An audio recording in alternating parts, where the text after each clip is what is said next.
हम इस पूरी दुनिया में अकेले ही हैं। अकेले आए थे और अकेले ही जाएंगे।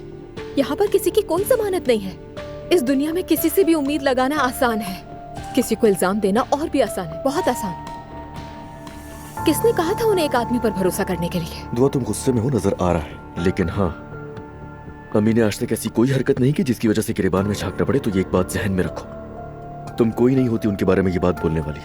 तुम ये बात कैसे जानते अजलान? तुम्हारे अम्मी बाबा वो वाले वालिदैन नहीं हैं जो अपने बच्चों से रिलेशनशिप्स पर बात करते हैं और इसे रिस्पेक्ट कहते हैं। हाँ, तो कुछ गलत नहीं है इसमें। तुम्हें अंदाजा है इस बात का? वो अपने बच्चों से तो क्या, मेरा ख्याल है कि आपस में भी बातचीत नहीं करते।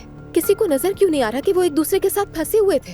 अगर सारा कसूर एलिफ का ही है तो फिर तुम्हारे बाबा क्यों गए उसके पास? दुआ प्लीज, देखो मैं इस मामले पर और बात नहीं करना चाहता हूँ, और अगर तुम यही बातें करती रही तो बात बढ़ते बढ़ते झगड़े तक पहुंच जाएगी, जिसकी मुझ में बिल्कुल हिम्मत नहीं है।